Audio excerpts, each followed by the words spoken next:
Okay, this is Aiden. He's going to be reading How the Grinch Stole Christmas by Dr. Seuss today. How the Grinch Stole Christmas by Dr. Seuss. Owns. Teddy Owens. Every Who down in Whoville, like Christmas a lot. But the Grinch, who lived just north of Whoville, did not. The Grinch hated Christmas, the whole Christmas season. Now, please don't ask why. No one quite knows the reason. It could be because his head wasn't screwed on just right. It could be perhaps that his shoes were too tight. But I think that the most likely reason of all may have been that his heart was 2 sizes too small. But whatever the reason, his heart or his shoes, he stood there on Christmas Eve hating the Who's, staring down with his cave with a sour, grinchy frown at the warm light windows below the town. For he knew every Who down in Whoville beneath was busy now, hanging a mistletoe wreath. And they're hanging their stockings, he snarled with a sneer. Tomorrow is Christmas, is practically here. Then he growled with his grinchy fingers nervously drumming. I must find some way to stop Christmas from coming, for tomorrow he knew. All the Who's girl and boys would wake up bright and early. They rushed for their toys, and then, oh, the noise!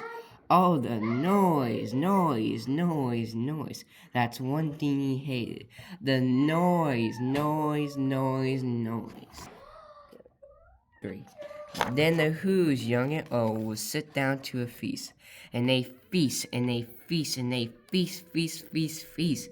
Then they would feast on Who pudding and rare Who roast beef, which was something that the Grinch couldn't stand at the least. And they do something he liked least of all.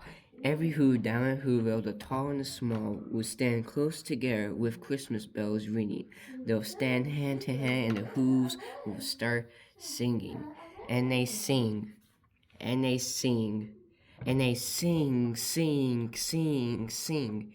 And the more the Grinch thought of this Who Christmas scene, the more the Grinch thought, I must stop this whole thing.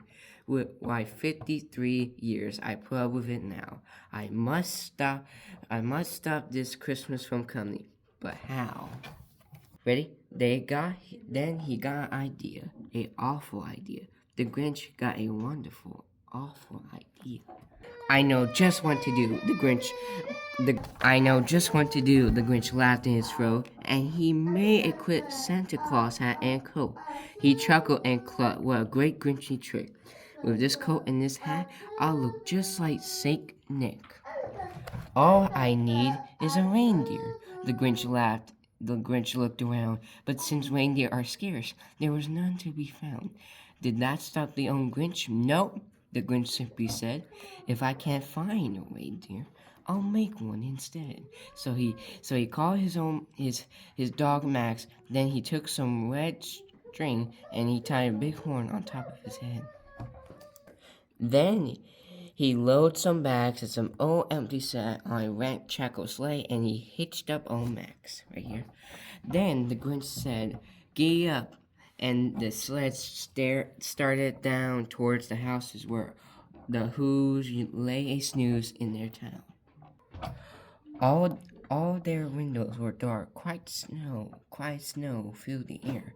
All the Who's were all dreaming sweet dreams without care. When he came to the first house on the square, this stopped one, the Grinch claws hissed, and he climbed to the roof, empty bags in his fist.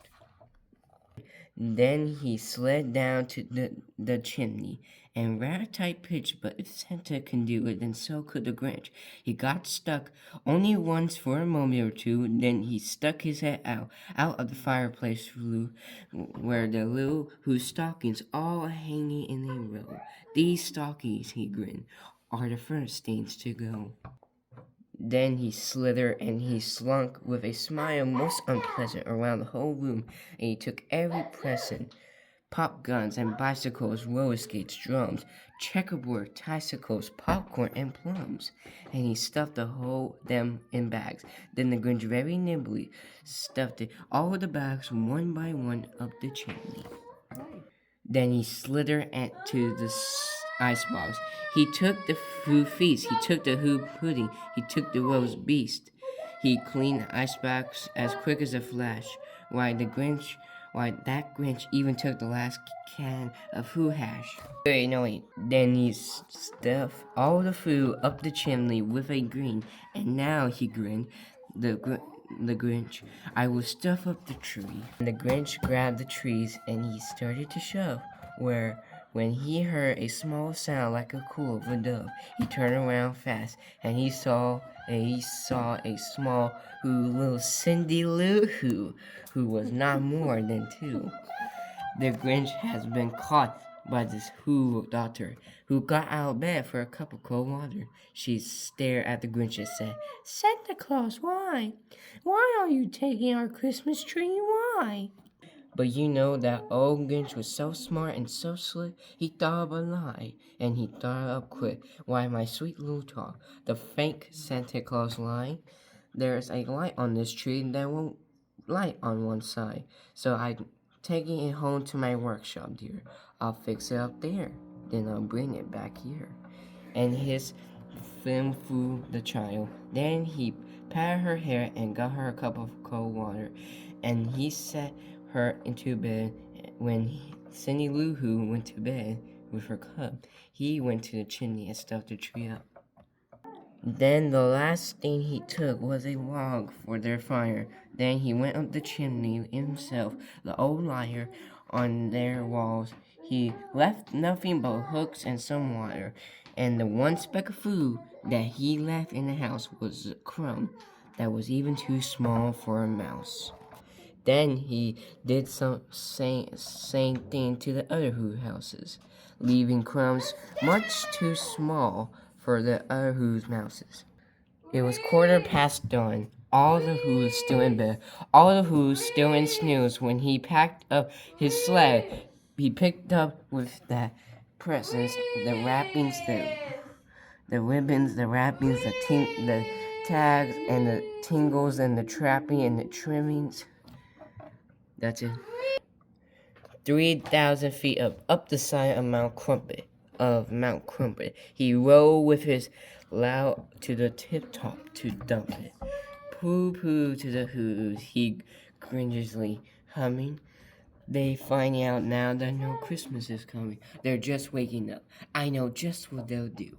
Their mouths will hang open for a minute or two. Then the Who's down in Whoville will all cry, boo-hoo. That noise, he grinned. That noise, grinned the Grinch. That I must hear. So he paused, and the Grinch put his hand to his ear, and he did hear something rise over the snow. It started low, then it started to grow. But the sound wasn't sad. Why, this sounded merry. It couldn't be so, but it was merry, very. He stared down at Whoville. The Grinch popped his eyes, then what he saw was a shocking surprise. Every Who down in Whoville, the tall and the small, was singing without any presents at all. He hadn't stopped Christmas from coming. It came, somehow or other. It came just the same. And the Grinch, with his grinchy feet, ice cold in the snow, he stood puzzling.